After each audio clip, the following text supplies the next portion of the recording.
Warga saling bantu mengevakuasi warga lainnya dari banjir di Kecamatan Bilahulu, Kabupaten Labuan Batu, Sumatera Utara.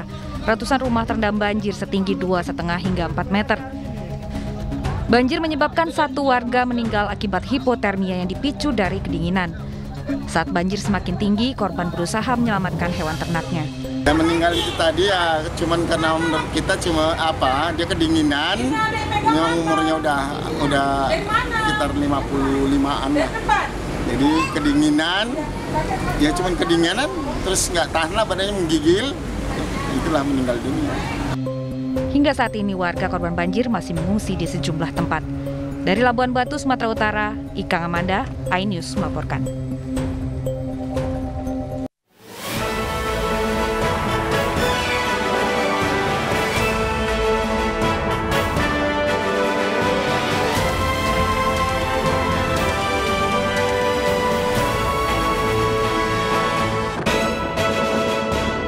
Gelombang setinggi 2 meter malam ini menghantam pelabuhan Merak, Banten.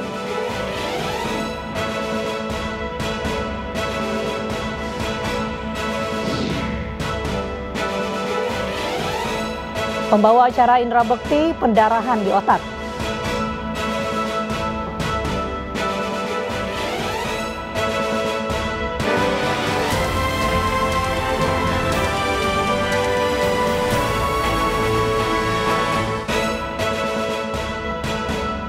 Halo, selamat malam pemirsa. 1 dari 6 korban hilang dalam bencana longsor di Jalan Poros, Desa Rompegading, Kabupaten Maros, Sulawesi Selatan ditemukan tewas. Bersama saya, Mirva Suri, inilah iNews Malam selengkapnya.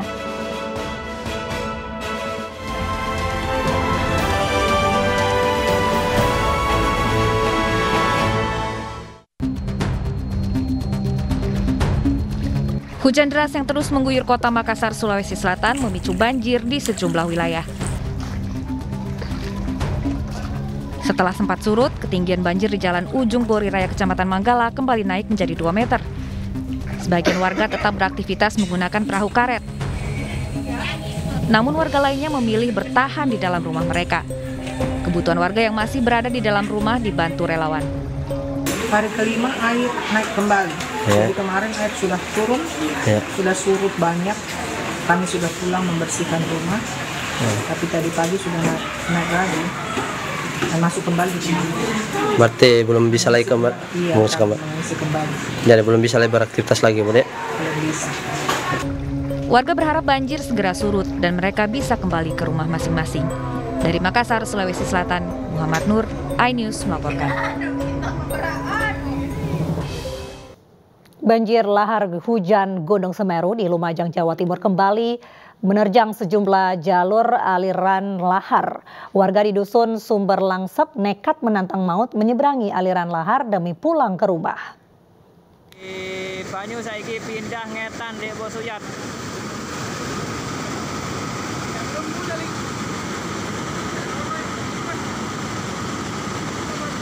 Banjir lahar hujan Gunung Semeru dengan volume besar kembali menerjang sejumlah jalur aliran lahar, salah satunya di aliran Sungai Regoyo, Desa Jugosari, Lumajang.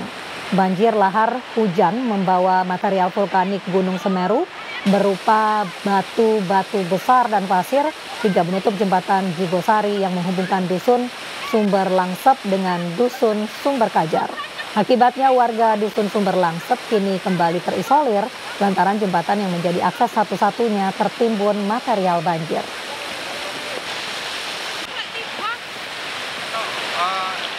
Jembatannya Kerem Damai nggak lewat mana? Nggak bisa lewat mana lagi, Pak? Ya nggak bisa. Nggak ada jalan lagi ya? Nggak ada ya. Satu-satunya ini. Tapi ada warga yang nekat itu memang ini Pak ya, tiap ada banjir nekat gitu ya Pak. Ratusan wisatawan yang dievakuasi petugas gabungan yang terjebak cuaca buruk di Kepulauan Karimun Jawa tiba dengan selamat di Pelabuhan Tanjung Emas, Semarang. Pemkab Jepara menyediakan 4 bus bagi wisatawan yang akan kembali ke Jepara.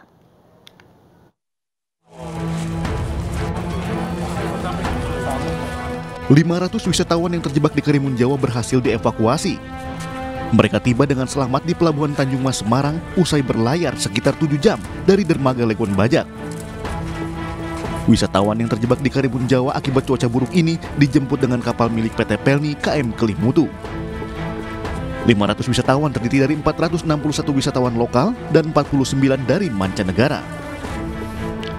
PJ Bupati Jepara Edi Supriyanta menyambut langsung kedatangan para wisatawan tersebut dan Pemkab Jepara menyediakan 4 bus bagi wisatawan yang akan kembali ke Jepara. Saya senang dari kemarin nggak bisa keluar, yang harusnya kan saya sampai Karimun hari Rabu, harusnya Jumat sudah balik ke Jepara, tapi karena gelombang tinggi terus tertahan, jadinya 7 hari yang seharusnya 3 hari. Ya alhamdulillah untuk pemerintah yang terkait sudah mengevakuasi kami, jadi kami bisa selamat sampai di sini.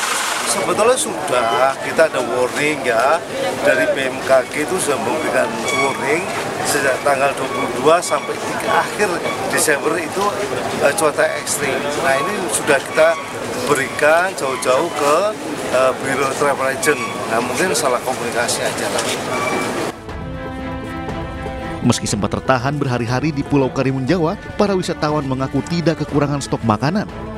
Namun mereka cemas akan cuaca buruk yang terjadi dengan hujan terus-menerus.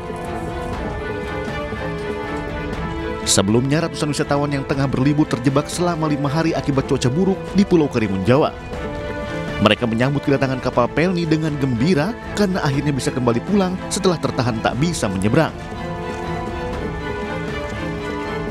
Tim Liputan iNews melaporkan.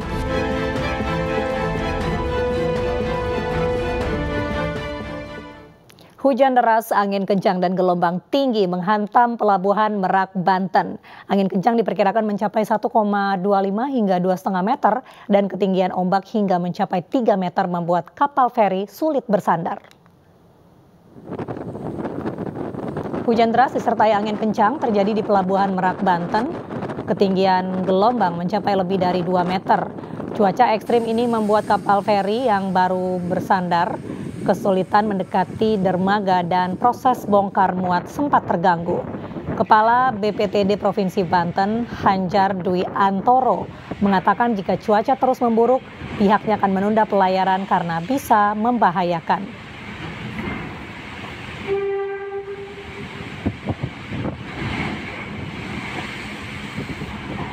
Agar masyarakat bisa membeli tiket online secara resmi dari aplikasi Berisi dan gerai-gerai resmi yang telah disediakan termasuk di rest area. Dan yang terakhir, tetap mematuhi protokol kesehatan karena COVID-19 masih ada. Sebuah pohon terembesi tua di pinggir Jalan Gatot Subroto, Jakarta, tumbang dan tutup separuh badan jalan. Selain karena lapuk, pohon tumbang juga karena diterjang hujan dan angin kencang. Pohon terembesi dengan tinggi 15 meter malam tadi tumbang dan menutup separuh badan Jalan Gatot Subroto arah Pancoran, Jakarta. Sejumlah petugas dari sarana dan prasarana umum langsung bergerak cepat mengevakuasi badan pohon yang sempat mengganggu arus lalu lintas. Menurut petugas PPSU di lokasi, tumbangnya pohon bersamaan dengan hujan angin.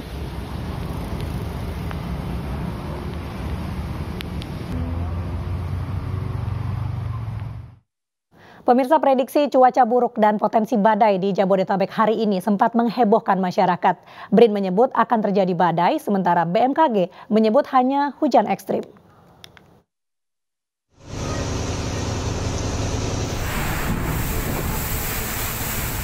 Peringatan dini Badan Riset dan Inovasi Nasional yang menyebut ada potensi banjir besar yang akan melanda wilayah Jabodetabek hari ini sempat membuat heboh dunia maya. Potensi hujan ekstrim hingga badai diprediksi terjadi pada 28 Desember 2022 hingga awal Januari 2023. Prediksi badai dan banjir besar ini berdasarkan analisa data dari satelit sistem peringatan dini. Wilayah Jakarta, Banten, dan Bekasi akan menjadi sentral yang akan dilanda cuaca buruk. Malam hari ini, pada malam hari, kemudian besok dari pagi begitu ya, badai itu akan semakin meningkat begitu ya, dan kemungkinan besar akan masuk ke darat lebih jauh. Ini yang harus kita waspadai bersama karena masuk ke daratnya ini melalui pesisir dari barat dan dari selatan. Sedikit berbeda dengan BRIN, BMKG menyatakan Jabodetabek memang akan terjadi hujan ekstrim pada 28 Desember 2022, namun bukan badai dahsyat. Kepala BMKG Dwi Korita menyatakan Jabodetabek hanya dilanda hujan lebat dan hujan ekstrim. Ini justru Jawa Barat, Jabodetabek sampai 28 Desember insya Allah masih bisa terkendali, masih relatif aman, hanya mulai 29 itu mulai diwaspadai. Wakil Ketua DPR RI Sufmi Dasko mempertanyakan beda informasi antara BRIN dan BMKG soal badai 28 Desember 2022. Dasko menyatakan komisi terkait akan memanggil kedua lembaga untuk diklarifikasi. Masyarakat diminta tetap waspada jika tak ada aktivitas mendesak, hindari kawasan potensi bencana. Sebenarnya kalau kita lihat semangat BRIN dan BMKG itu kan sama-sama mengingatkan kepada masyarakat tentang perlunya kehati-hatian menghadapi cuaca ekstrim yang diperkirakan akan ada di tanggal 28 sampai dengan 30. Namun biar bagaimanapun nanti kita akan minta komisi teknis dalam hal ini yang membawahi BRIN dan BMKG untuk nanti memanggil dan mensinkronkan agar kedua lembaga ini bisa saling melakukan integrasi data. Antisipasi cuaca ekstrim, TNI Angkatan Udara mengerahkan 2 pesawat Kaska NC-212 untuk melakukan modifikasi cuaca. Kedua pesawat akan menebar garam di langit pada koordinat yang telah ditentukan. Pelaksanaan teknologi modifikasi cuaca dilakukan sejak 25 Desember 2022 hingga 3 Januari 2023. Dari Jakarta, Tim Liputan iNews melaporkan.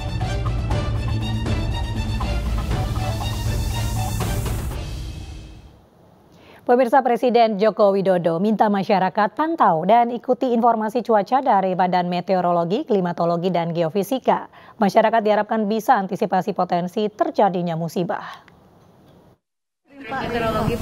Ikuti semua informasi dan ikuti semua yang disampaikan oleh BMKG. Ya. Kita beralih ke informasi kondisi pembawa acara Indra Bekti, pemirsa. Indra Bekti menjalani perawatan di Rumah Sakit Abdi Waluyo, Jakarta, diduga pendarahan di otak. Sejumlah rekan artis menjenguk dan mendoakan Indra Bekti agar cepat pulih.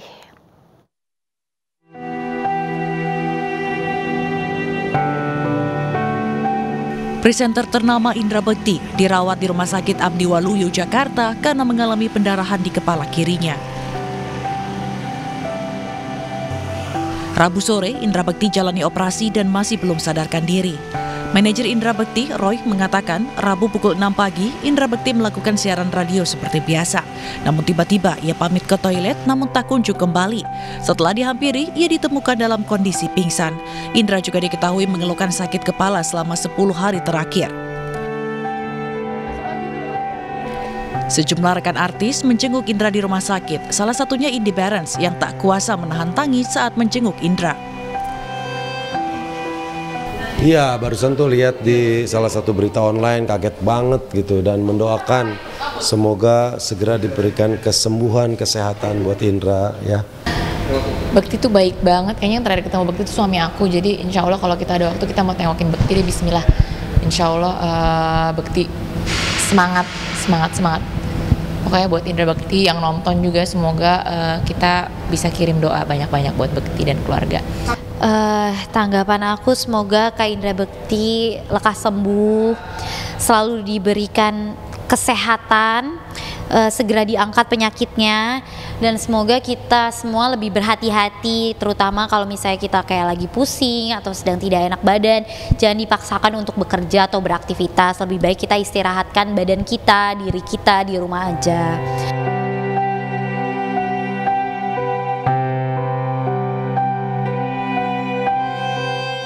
Selain doa kesembuhan, Indra Bekti juga mendapat ucapan di hari ulang tahunnya yang ke-45 tahun dari sejumlah sahabatnya dengan membagikan postingan bersama Indra Bekti di media sosial. Tim Liputan iNews melaporkan.